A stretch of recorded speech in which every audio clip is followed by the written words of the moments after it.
everybody. Hope all of you are doing well. It is great, actually, very great to see so many of you joining our InTech sessions and encouraging our speakers.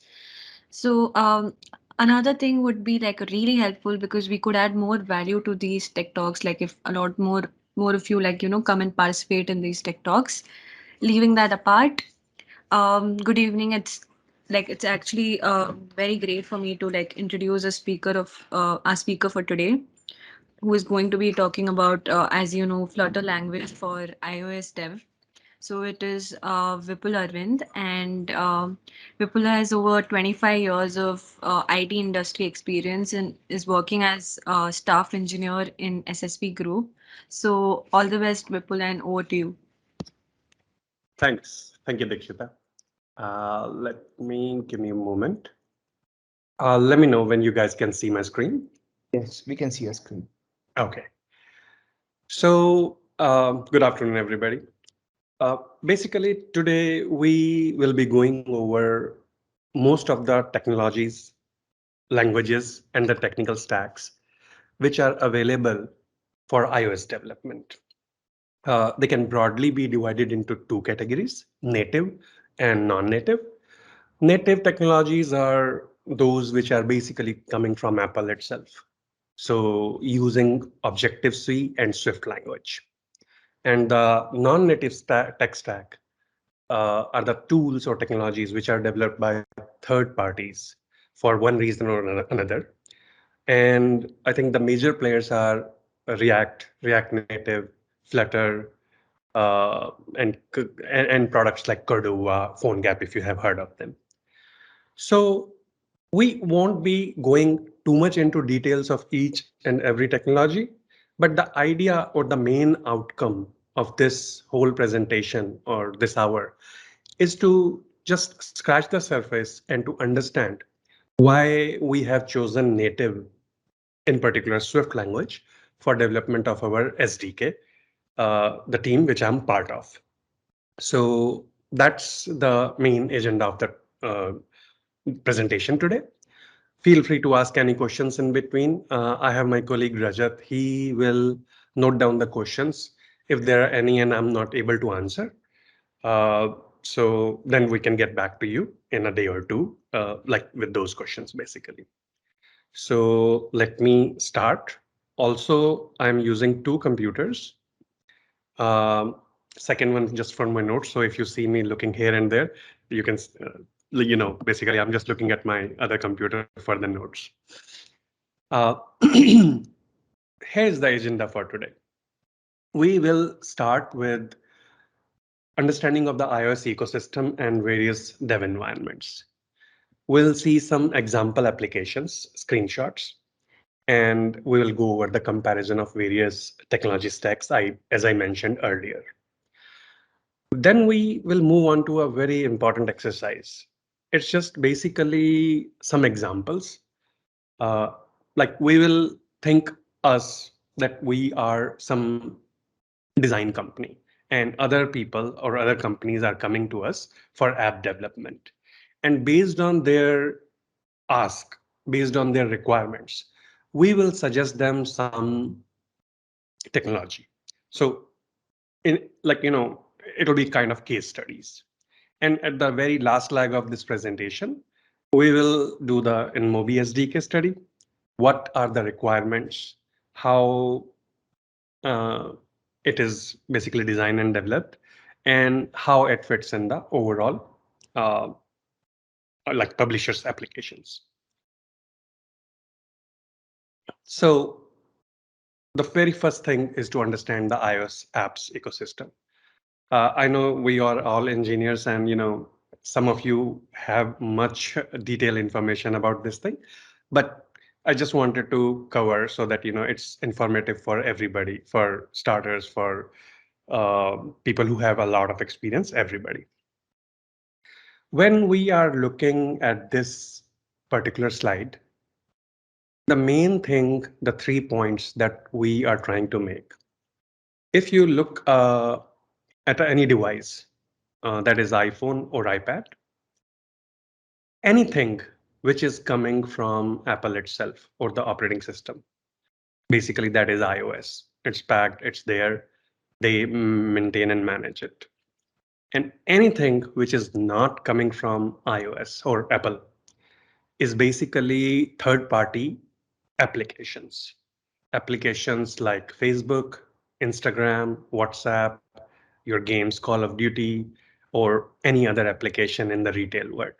So when we talk about application, uh, our developers work, they write the source code.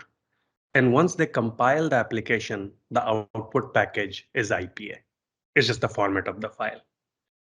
Every application, when they compile it and they post it for Apple's approval, is complete on its own, meaning it carries the images, videos, the compiled source, any third party which are needed for that application, and the package is passed to Apple for approval.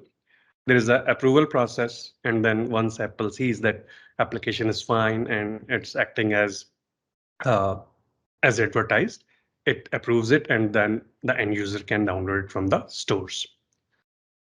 The second point on the screen is what we call it as a compartment model. So each and every application in here, when we see WhatsApp, which is coming from one company, and Call of Duty, which is coming from another company called Activision, they are allocated space. They are copied into their space. One application cannot interact with the other application at all. Whatever WhatsApp has packaged is not accessible to Call of Duty. That's the security model they have. Which brings to our third point. Let us assume that both WhatsApp and Call of Duty have InMobi SDK built in. They both want to show ads using the InMobi. That means if they can't interact with each other, that means they both are carrying their individual copy of InMobi SDK. So that is the third point I wanted to make.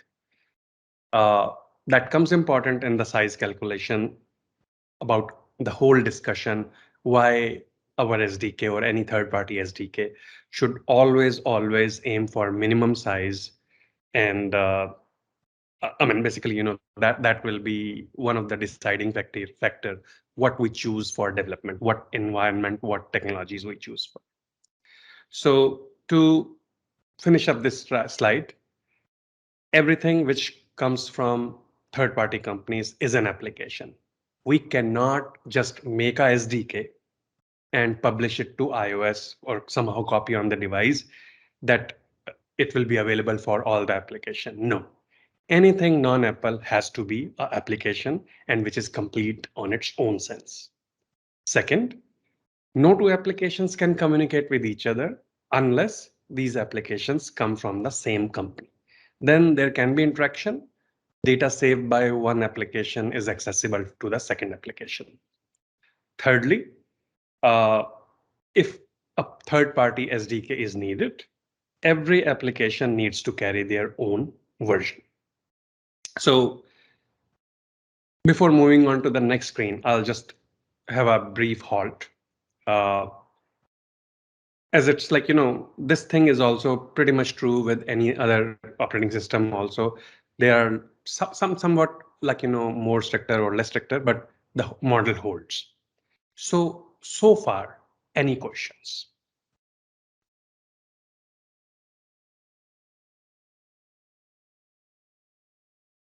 Very good. So I'll move forward. So Yes. Apple keeps 30% revenue of what? Like 30% of what? Very good question. So sorry, I have it on the slide and I didn't cover it. Basically, let's say I write a game and the game is very simple, snakes and ladders or carom or something, very normal or common game. I publish that game for $1. That means whenever somebody will install the game, they will pay $1 for their copy. Out of this $1, 30 cents Apple will keep and 70 cents will come to me as because I'm the developer of the application. So in the whole game, you see, Apple provides a lot of invaluable services. They do the approval process for your application to make sure that there is nothing very objectionable in the application. The application is acting in good faith. It's safe for kids if it's marked as underage, like good for kids or something. So that is the first service which Apple provides. No application can be gone or installed on a phone without Apple's approval. Being a developer, I can side install on my phone, but that's about it because I have a developer's license for my own testing. I cannot publish that application to the end world or 30, 50, 100, 200 users without Apple's approval. If Apple finds out, they cancel my developer's license. The second service which Apple provides, your application is available throughout the world. Think of it as their data centers hosting your application. So it's a free service. You don't need to worry about the speed with which people can download, or it's being available in US, India, China, Eastern Europe, wherever it is. Their backend servers host your application for free. I mean, of course, we are paying $100 every year for developers certificate or 300 in case of companies, but you can have 20, 30, 40 applications or any number. If they're approved in the stores and if they are paid versions, Apple will keep 30% of the revenue.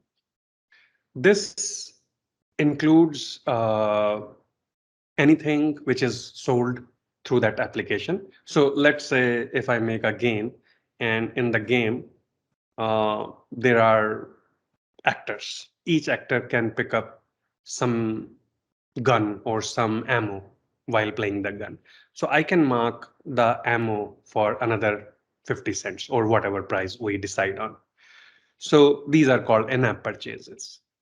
For them also, Apple will keep the 30%. But this is not applicable for the very high vendors when they're selling non-digital product. So let's take an example of Amazon.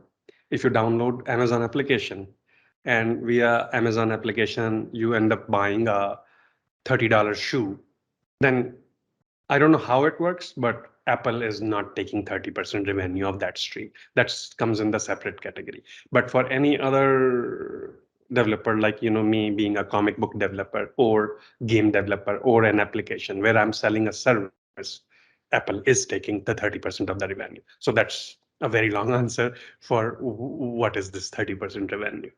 Okay, just one thing I wanted to ask, in this 30%, does it also include the ads which, let's say a ClickBuzz app shows, it will generate some revenue for itself, right? Because Yes. the advertisers would be paying some amount of money for publishing their ads. Does Apple keep 30% of that revenue as well? No. Okay. Apple does not. And it's basically what is marked into stores. Let's say I have a $5 game and $1 in-app purchases. Only those revenue Apple will keep it. The ad money is direct understanding between the publisher and the vendor, or however it works out. So ad money doesn't go to them. Cool. Thank you. Sure. Back in the day, about 7, 8 years ago, until then, Apple also used to have their own ads. So their own ad framework. You could leave one space in your application and check through Apple's API. Is it good time to show ad, or is some ad available matching these criteria? If yes, then the application used to show ads. So then the money used to come to developer from Apple directly, the ad money, which in current world, it goes to publisher from, or it comes to us, InMobi being a major ad company, from the publisher who is utilizing our services. So Apple has stopped that, but back in the day, I think until 2012 or 2013, Apple used to has their own ad service. Okay, thank you. Yeah, Vipul, just a thought.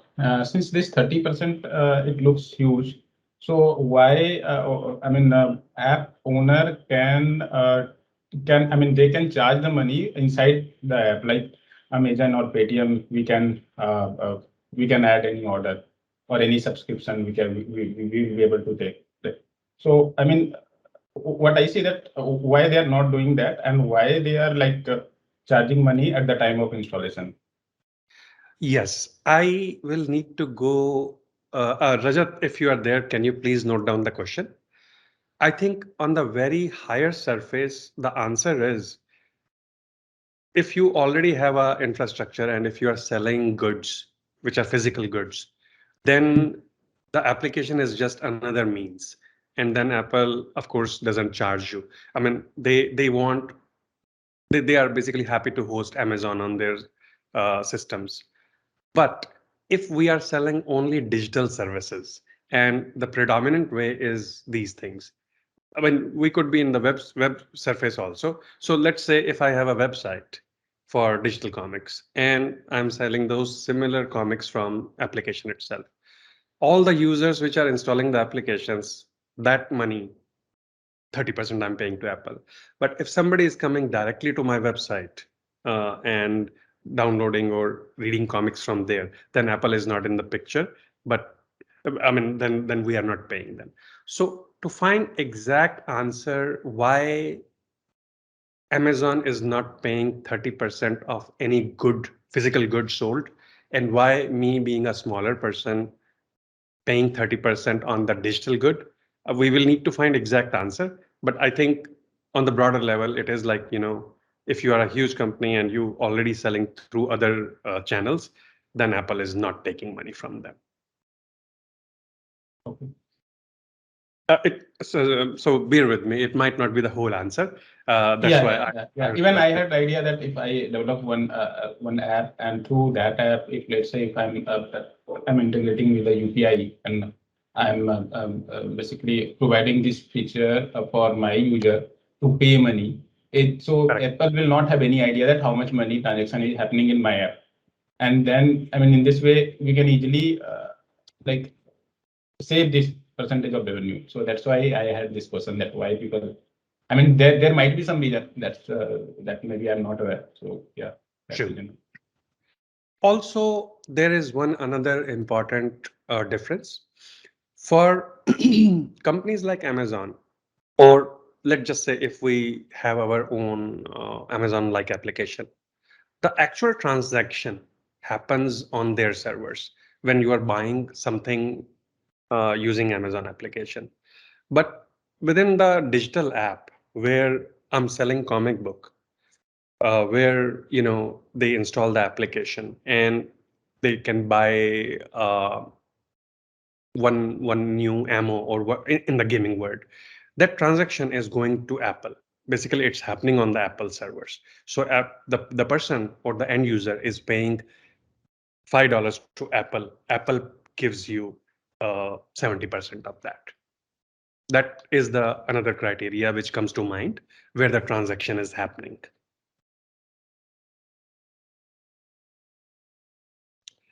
Okay. Any other question? Give me 1 second. I am going to the next screen. Okay. So this is a lot to digest. Basically, what you are looking at is how the iOS versions have evolved over the years. And in the lower part of the screen, you will see third-party companies like Cordova, Sencha, and etc. They coming in different times and launching their products. Some of them are pretty common, famous, and some of them have phased out with time. So this is just to give you a brief idea. The native technologies have been in the play for last 14, 15 years. iOS 1 came in 2007 when iPhone first version was there. And since then, what they have done every year, October timeframe, they give a new iOS version. iOS 15 came last year. Uh, iOS users move very fast.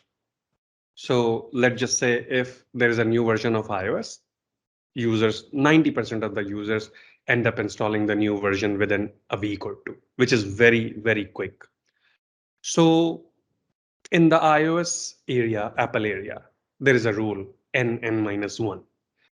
If I, as a developer, I'm writing game, what I will keep in mind is that current version is iOS 15. So I need to support at least 14 and 15, the n-1 rule. Generally, I won't be bothered with iOS 13 and below. Now, this rule may not hold good for every company model, but general speaking, because they know the users move very fast, they are comfortable leaving a small percentage if somebody is on very old device and on iOS 13. So if you Google right now, people with iOS 14 and iOS 15, pretty safe to say that more than 95 to 97% will have these versions. So between 2007 to 2022 September, we have seen iOS versions moving from 1, 3, 4, and the latest one is 15. iOS 16 will come pretty soon, and people will move on. While all this thing was happening, Apple does introduce new technologies, new hardware, new APIs to access. Third-party players came in the scene. Cordova. That was first version was released in 2009. And I think it was another company called Nitobi, which was bought by Adobe. And they renamed the whole package as PhoneGap. So PhoneGap was the original name, which was a desktop version. So individual users used to develop their applications. By the way, there's one thing I missed. The whole native section, when we say given by Apple, people develop into Swift and Objective-C language. They use Xcode IDE, compile their code and provide it. Now, all these non-native third-party companies, which you are seeing on the bottom, one of the primary goal they had in their mind is to provide the common source code for both the environments, Apple and Android. So on the surface, it sounds really good. Like, hey, I can write once and publish my application in two different environments. But again, there are, some other issues or maintenance portions which we should be careful about.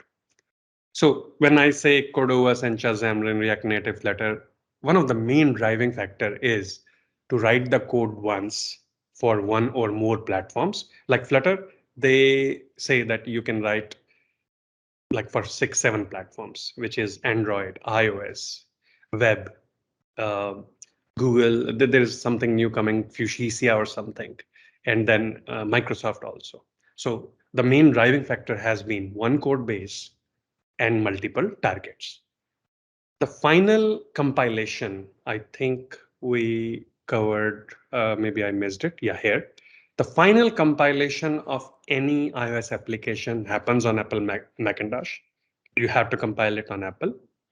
So how it works in the non-native world is what we can say is the outer layer is still Apple native. In between, when there is a common portion, they have the non-native portion.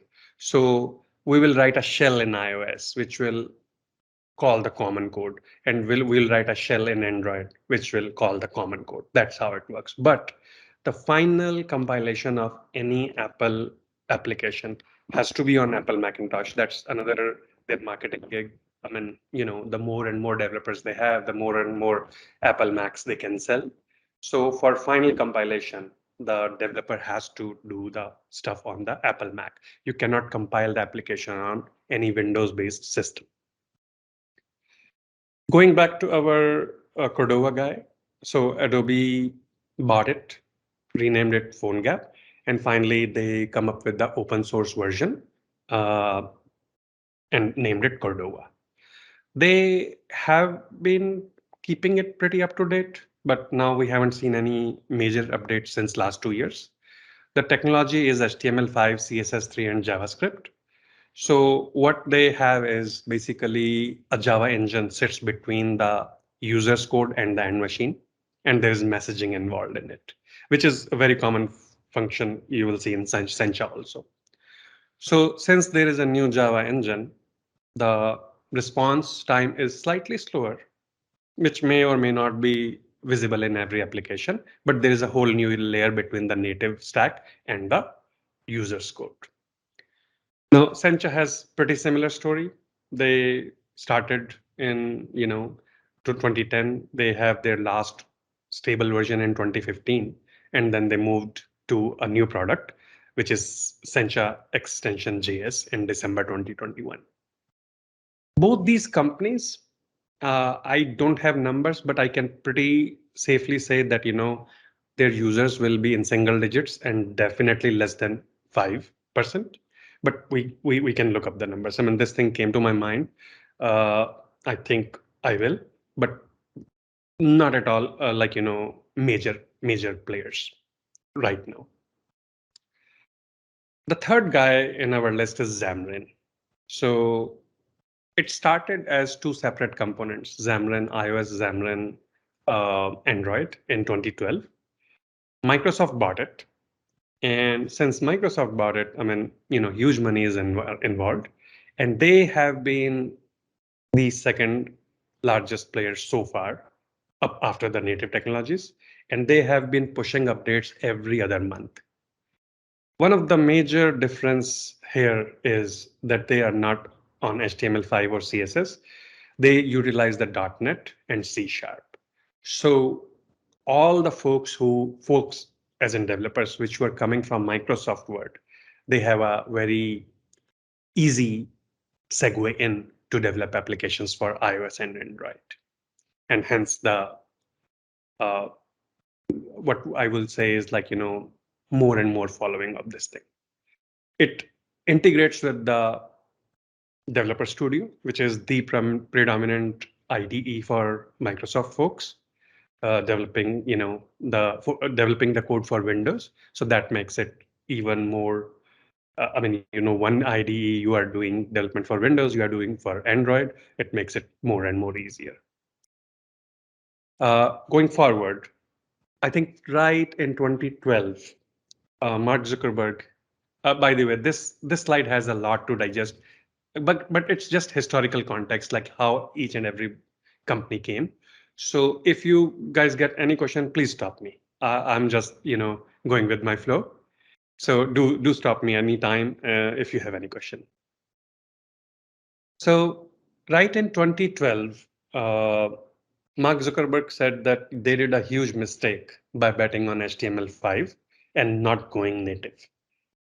Till that point, both the applications from Facebook, iOS and Android, they were heavily using React, not React Native, the earlier versions, and they were utilizing HTML5 for doing most of the stuff within the web views. So the deciding point was, should we go to native or should we do something else? Now there was a gentleman, Jonathan Walk, I think his name.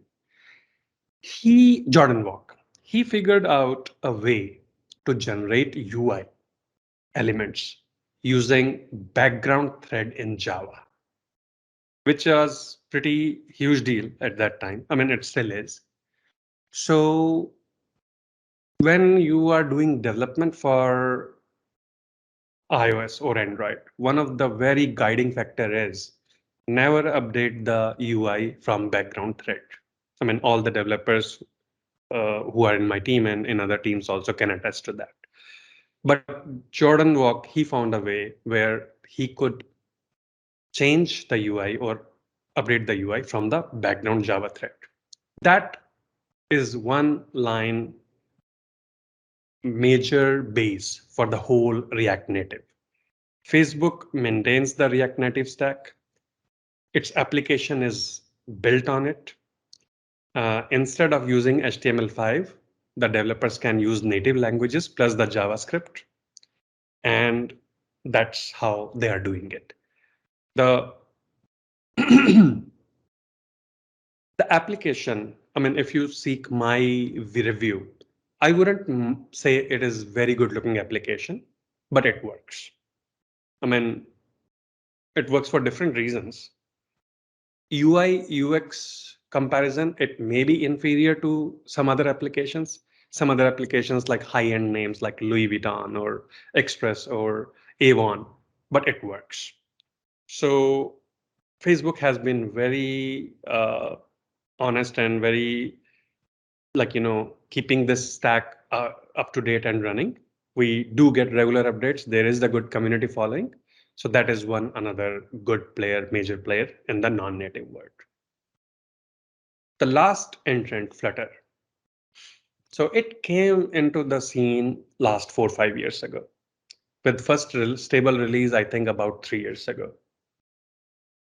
What Google wanted to do was to come up with the similar things, one source, multiple targets, but they had an additional requirement that the rendering should be equal to or more than 120 frames per second, so that the language is or the environment is not inferior to the native development. And in future, people can use the same ecosystem for game development as well. They are not there yet. I mean, not very serious games are being developed into Flutter, but that was the idea. Video rendering and the gaming should be done. And no matter what technologies we use, we should see the frame rate of 120 or more. Now, Flutter has a lot different, nature. It has an engine. The language the people use, they are Dart and C++.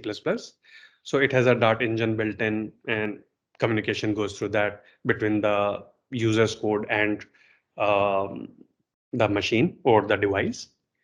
They have some feature called hot reload. So by hot reload, I mean, as a developer, once I'm developing the application, I can change one line to render a UI element in different color and immediately see the difference rather than compiling the whole application again. So it is a very huge boon for developers to save time, especially if they're working on some quick time to market or MVP. So this hot reload feature from Flutter makes it very interesting and very important. And people who are coming from Java background, Flutter uses the technologies which were there in earlier versions of Java, like just-in-time compilation, ahead-of-time compilation. So those also makes it a little bit more actually a lot more comfortable as compared to native or Xamarin, where you have to generally compile the whole application, load it on the device, and then see the result, even if you want to change just one color of one button. So this has been the study of how native has developed from iOS 1 to 15. In between, they have come up with new hardware, gyroscope, GPS, augmented reality, so forth. And the third-party libraries, Cordova, Sencha being smaller player, Xamarin, React Native being bigger players. Flutter is upcoming. It has picked up, but it's still, I would say, little smaller player than Xamarin and React Native so far in terms of numbers. Most of these companies have their vested interest, their languages, their how they want to maintain their tech stack. But one very, very important thing to note, that non-native world always follow the native world. Meaning, if there is a new thing which will be available in native in iOS 16 coming in September this year, all these companies, they will take some time to give corresponding libraries for that feature. They might start early and be able to do it around that release time frame, but the feature has to come to the native first. Then third-party folks do their libraries or wrappers around it and work. Again, it's a very biased. I mean, I'm a big fan of native technologies, if you can see, but that holds true. Anything new, generally, or actually not generally, but it does come to the iOS native world first, and then the other non-native folks. I mean, it's natural, right? Apple owns it. They have their whole hardware, software, and the whole marriage. So they do have the ability to do it, basically, if you will. Again, very, very major slide. Questions?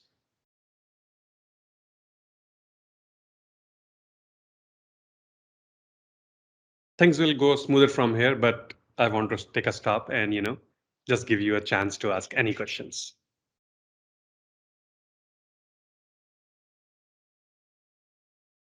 Okay. Again, feel free to stop me wherever.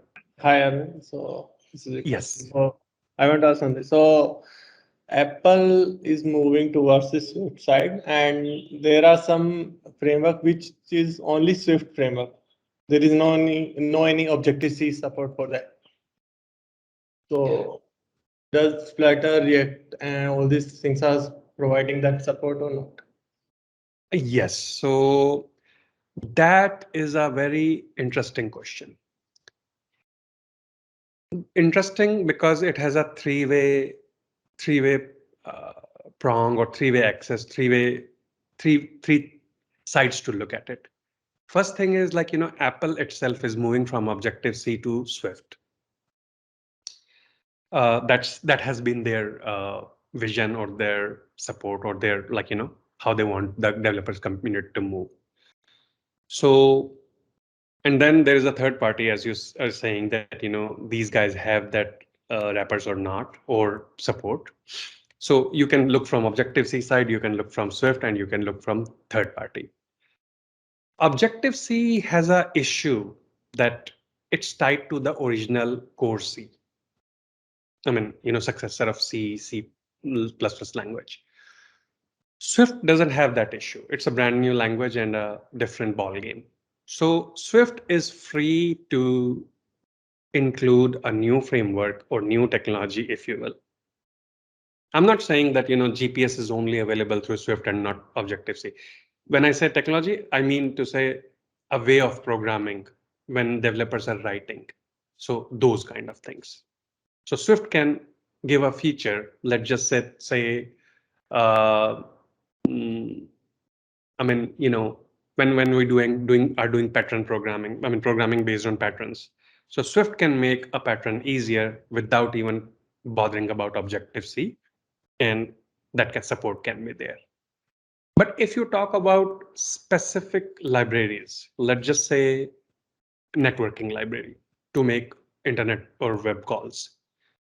Generally speaking, such a huge or basic thing will have libraries from Objective-C, from Swift, from third-party libraries. Second, another important point, for the most part, Objective-C and Swift are totally interoperable. What that means is if you start a brand new project from Swift using Swift language, you can call any Objective-C library. The syntax is there. So you are not restricted to just using Swift code. And the other way around is also true. So if you have an old code which sits in Objective-C, but now there is a SDK which comes in Swift, you can use it. The syntax exists. In some cases, it becomes trivial, difficult even, that you have to sacrifice some features. But for the most part, they are interoperable. In fact, that's a very good segue in our InMobi SDK. It was written in Objective-C. Even the currently shipping version is 100% in Objective-C. And right now, the team is working to produce the Swift version as we speak. We are about, I would say, 30 to 40% done development-wise. So the idea is to go Swift. I mean, this is the whole presentation is to is basically give you an idea or takes everybody's blessings that why we have chosen Swift as compared to Flutter or React Native for our SDK. So to answer your question in one line, the very basic support for widely used libraries will be available from all. I'm sorry, like, let me know if I'm not answering your question. I went into a deep hole three-way looking into these things. There may be some language features which are available to developer from Swift and not from Objective-C. But if you talk about features, accessing a camera, accessing a GPS, those kind of high level support or very important support will always be there from all the three sides. Does that answer your question? Yeah. One more question, sorry. Sure. So currently, like our SDK is purely in Objective-C, or you can say in Swift also. Yeah. There is a size of framework, like Okay. framework sizes will be there. How the, like if we build our SDK in Flutter, is there any size different, or like, or publisher will worry about the size Yes. or the app size? Yes. Yes. That's a very actually Bharat and team, like the team I work with. We were discussing this the other day. You see, no matter what you do, the Apple iOS support, the base libraries are there, always there for application, right? So anything which goes with native technologies has to be or bound to have the minimum file size. We are not dependent on anything else. But the moment we say now we are going with React Native or Flutter, that means what we are saying is we want some other layer in between. Earlier, it used to be Java engine. With React Native, it's native languages and the JavaScript. Messaging is there. With Flutter, it's the Dart engine. So there are added layers, and your application size will grow as a package or as they exist on the system or the device when they are in the running mode. We haven't done this exercise ourselves, as in to see the comparison, but the answer is yes. If we want to do our SDK using Flutter, the size of the package will go up.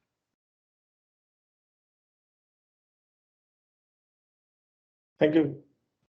Okay. Anything else, like from anybody?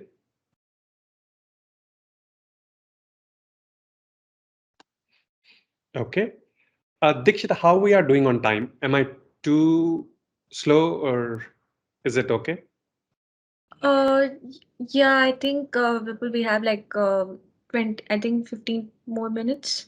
Okay. No, these slides will go fast. Like I think meat of this No, thing has.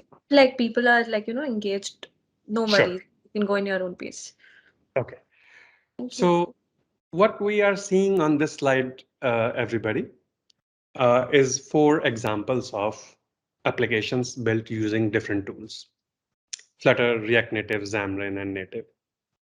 Very quickly, the one-line summary, one thing that I want to say here is none of the application is inferior to other one when it comes to the first look or the human eye. If I haven't written the names at the bottom, it's very difficult to say which application was built using native tools or Xamarin or React Native, or Flutter. So as far as the very high level UI is concerned, for a very average user, when I say average, the person who is not too much into UI UX or the person who is not very much into deep technical details, the application will look, I mean, he wouldn't even bother what tools was being used. So from just plain first UI UX layer, no application is inferior to other based on which tool was used to make that application. That is the one line summary of this whole slide. Difference will come when somebody says that, hey, I have to do a UI like Instagram, where when person is going from one page to one other page, I have to do very high end graphics and the screen should go like Instagram. Or I have to basically implement a new UI widget where it gives the feeling of depth. There was one very old application. I'm skipping the name. I'll tell you later on. Once you are swiping through the pages, it gives the apparent depth thing. So it will give you the feeling that half of the page is moving at different speed and the front portion of it's the same page, but it will divide the screen in two portions, giving you that the two portions are moving at different speed and giving you a different feeling. So once you have to consider those kind of things, then the deciding material or the deciding factors come into place, which technology you have to use. But just very, very high level look and feel, all applications more or less look same. Moving a little bit quicker here, since we are short on time. So now we are doing comparison of native and Flutter. The reason I'm doing only between native and Flutter and not native, Flutter, and other non-natives is one line answer is basically whatever the difference you will see between native and Flutter will be true for native and React Native also, will be true for native and React also, for the most part, the observations. The first criteria is performance. And when we say performance, I mean is the crispness of the application, the look and feel. When you are interacting with the application, how quickly it responds to you and how beautiful it looks like. That's the whole mash of UI elements, multi-threading, memory management. So native product wins their hands down from Flutter. Again, the difference may not be very noticeable to the human eye in the normal applications, day-to-day applications, but it will be there when you talk about a very high-end game or hardware-specific application. Let's say if you're doing something with the gyroscope, based on the phone's position in three-dimensional world, if you want to do something. I mean, that's very common in games. The user moves the iPhone, the car hits the side of the screen, and you have a very visual change, meaning you hear it, you feel it in your hand. So those kind of things, like the difference will be visible or noticeable if you do the same game with the native or non-native technologies. So here, native wins from Flutter. Another important point, Flutter wins from like other applications in the React Native world. And the reason for that is the Dart engine is faster when we compare it to Java engine for the whole performance level, basically. Time to market. So let us consider we are not concerned with anything else, but we just want to ship an application within 2 weeks. A very good example in our world will be if a publisher comes and he says that, hey, I want to see one-page application from InMobi on both iOS and Android. I don't care about look and feel. I just want to see the ad coming up. So this is the pure case of MVP. Like, the time to market has to be really quick. They just want to see it in action, one ad. In this scenario, why will we bother with having two source code bases? What we'll do is like we will use Flutter, have same common code base. It's very simple. It's not accessing any hardware, any deep technology details. It's just rendering one ad on the screen. So time to market, you are maintaining one source code and really quickly showcasing your stuff. Flutter wins hands down just by the number of lines of code. Look and feel. So this has been one of my favorite topic. See, it comes from Apple, right? They make a button, which looks very good on iOS 13.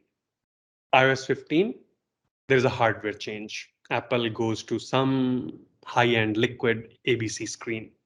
And in that kind of screen, another button or another color scheme looks better. So what happens is if you have made your application native, you have used the native button from Swift or Objective-C. The changes are automatic. You can have the same application on iOS 13 with one look, same application on iOS 15 automatically without any change, looking crisp, clear, good, free of cost. But if you are using any third-party library like Flutter or anything else, now these guys are not using the UI widgets from Apple. They are mimicking that experience. They are recreating those elements. So at minimum, it will be required to recompile your application with their updated versions so that you can be at par with what changes Apple has in recent version. So the downside will be either those applications will continue to have older look and feel. It is not very major deal in most part, but in applications where UI is the cream, is the meat of the application, they do want to move with the latest trends. So if you want to be in touch with what is being currently shipped with Apple, best to go with the native. As I said, if you are using the native UI element, changes will be free to your application. Learning curve. This is very self-descriptive. I mean, if I have to learn Swift and Kotlin in the native, the effort will be 2x. If I just have to learn the Dart language and I can do applications for both, effort will be half, at least. I mean, ideally.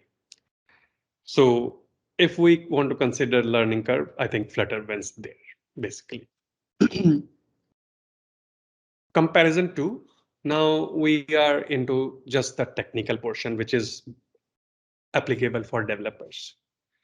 When we say maintenance, I think the right-hand rule or normal thinking, we will assume that Flutter wins because there is single language, single source code base, lesser number of lines. I mean, basically half the number of lines. But in the actual world, it is not so. And the reason for that comes from our discussion of the UI UX. If I do a application, native application today, and I have done, I mean, this is not like if, but this is true. So chances are that I am set for 2 to 3 years. The application will be in the stores without any change.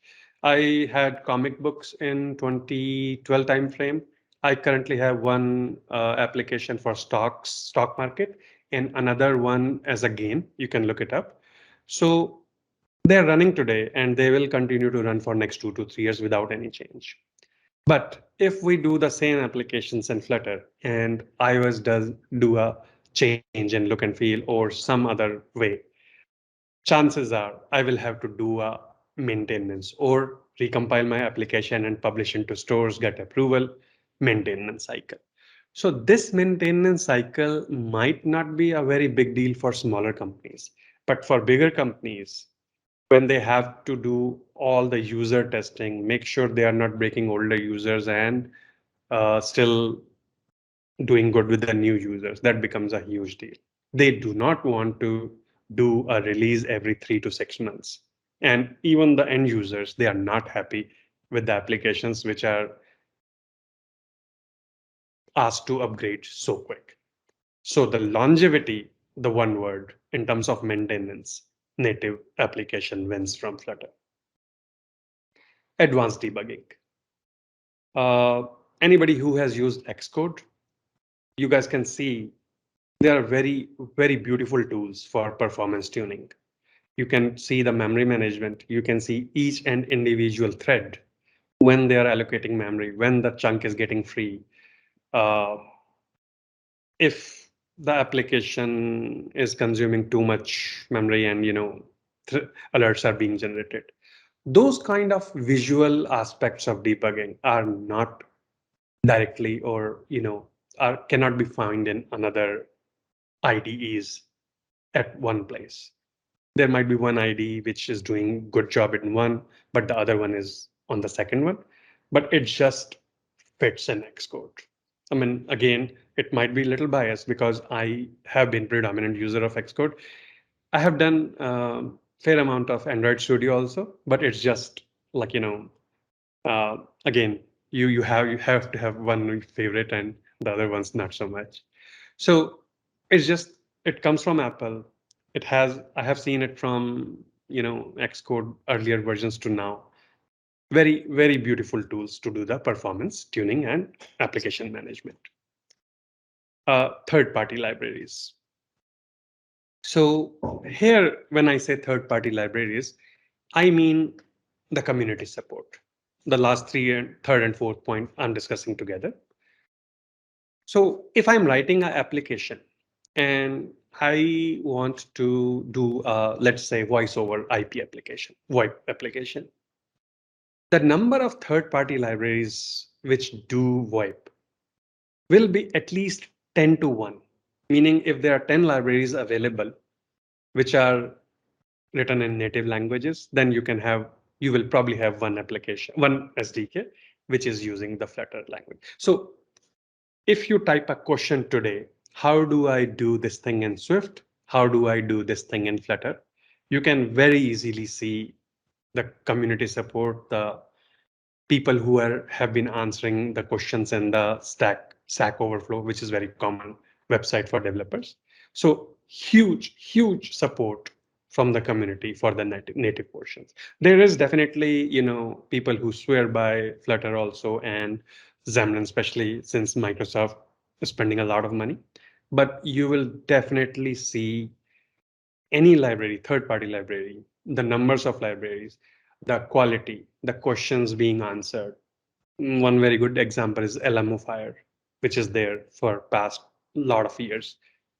Simple SDK, which is basically meant for web calls or internet calls from application. So the tools or the things which are available to developers, the community support is way ahead. I mean, they had 14, 15 years, right? So bound to have more number of users. Now we are in the tail end. I'll still go with the slide because we are already a minute over. See, we all have seen the pros of Flutter. I mean, so these are the pros and cons of the Flutter language. Whenever you want to do a quick time to market, quick MVP, when you want your developers to have an easy learning curve, we generally can go with Flutter. And Flutter has an extra advantage when compared to rest of the non-native world, that it is faster just because it doesn't have the Java bridge thing. Cons, of course, as I said, there is a less community support. Recompilation needs whenever operating system updates something. So that we have seen because there is a layer between. And of course, whenever there is a need for an application where the application is accessing a particular piece of hardware, camera, gyroscope or something, or a very high-end application, which is multi-threaded, which is using a lot of synchronous and asynchronous nature. Native has, I mean, by far, much more support for those applications as compared to Flutter. A simple search about how I do multi-threading in Flutter will show you that the last topic was probably 2 years ago. So just to give you an idea that how much it's easier to do with native as compared to the Flutter language. I think these slide will take time. Let me skip this particular slide. It is very interesting. This whole exercise is basically meant for, let's assume that we InMobi are a design company and other people are coming to us with requests to develop their application. Now, based on their need and requirement, how we will suggest them that, hey, you can go with Flutter, you can go with native. So instead of going with all the examples, let me just take 2 examples from the top, Deltec and A1, and why the philosophy behind why we will suggest them Flutter and why native. Rest of them, I mean, these slides will be available. We can do later, or you guys can go on their own, but you will get the basic idea why we are suggesting one way or another. So Deltec is a company which makes a tool, timesheet, very simple application. The user goes, user as in we, people, employees, we go and use the application every day. We fill 8 hours, 4 hours, 6 hours, and boom, done. Sometimes we go and change the hours between different projects. So the thing is, it's a very simple application. There is no video, there is no huge UI UX requirement. It just has to work. Ideal case for Flutter. Why keep two source code bases when the UI UX is not premium, application is simple, and again, even if a button look and feel falls behind the curve, if new iOS or new Android version comes, will be okay. People generally, this is a utility application. It's not a state of art thing. Going on the other end, companies like Avon, Louis Vuitton, Victoria's Secret, these are high-end merchandise companies. Their users, they are paying $3,000 for a leather purse. They have a statement on their own. These are the companies, they want to do always, like, they want to be ahead of the curve. They cannot afford to fall behind. I mean, if one company has another app which is looking better than the other one, it's just like the demographics, they move. So when the company has that kind of consumers which are very looks and UI UX conscious, who are always carrying the latest and the greatest stuff, they want the latest and the greatest applications as well. We will suggest them go native, maintain two separate code bases, invest wisely, and so that you are ready for whenever the next iOS version or Android version comes. The rest of the examples have different reasons why we will suggest one technology over another, but I will leave them for right now, just uh, uh, just because we are running over time. Finally, the case of InMobi SDK. So as you have guessed, our SDK goes into thousands of publishers' application. We don't have our own application. We have very minimum UI, basically containers to display ads. We have to have very small footprint. I mean, now we are the third party library to the end publisher. So we cannot afford to have a bigger footprint. And this has been one of the strongest reasons that we ourselves use native tools to keep our size small. If we are dependent on third party libraries down the line, or we are consuming something else, our size is bound to increase and publishers may not be happy. If we have another third party within our SDK, let's say if there is an issue with that third party, or their look and feel is falling behind. I mean, look and feel actually is a wrong example, or there is something, they have to change for security reason. So it's basically the more and more number of hands in the SDK, the more and more you are tied up with them. One thing goes and it just change the whole cycle. The contained SDK will do compilation, they will change. Will do compilation, will change. The publishers who have included us, they will change. And nobody will be happy with the whole change. So better to keep our SDK very small footprint, small cycle. And very important point, even though we have very minimum UI, we are small footprint, we have a very technologically complex code. We do a lot of memory management and multi-threading. The handshake between the publisher and us.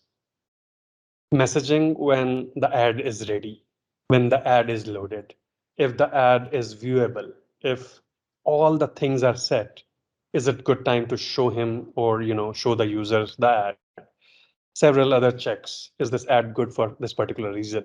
So all these things, they happen on multi threads, and that is you can say, like, in from Windows Word, even you're writing application or DLL is the base background where all the magic happens. So our application, the background scenes magic happens rather than showing uh, different UI screens to the user. So there is a lot of multi-threading going on the back on the street. And another major reason that we are native and not non-native stack. Last screen, bear with me. One size does not fit at all.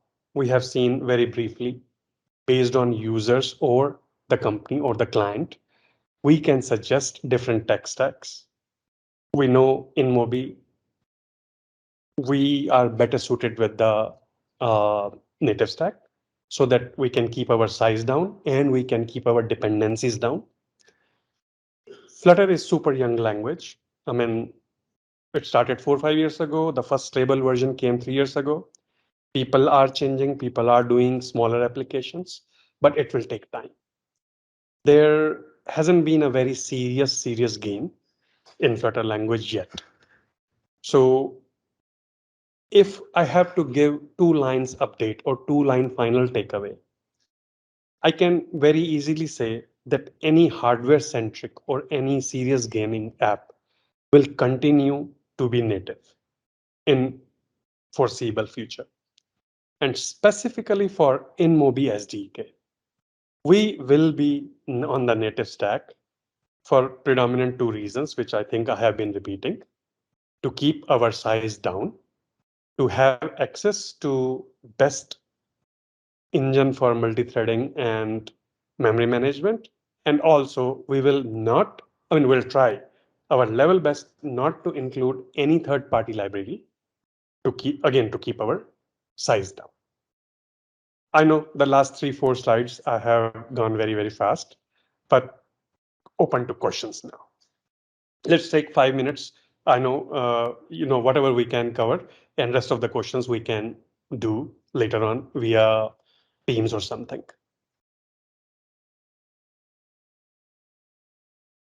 Anything. Actually, I can go back to slides just in case if you want to take a look where we have gone fast.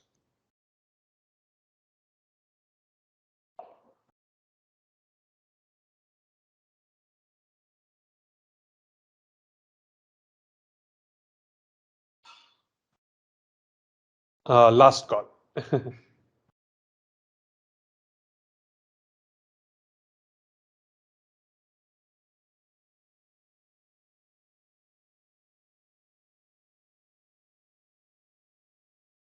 I'm sorry, we had to go a little fast at the end, but I hope you guys got the main gist of the thing, that why native technologies have been superior or better for any serious development, anything to do with small size, and why we have chosen Swift language after Objective-C and not Flutter.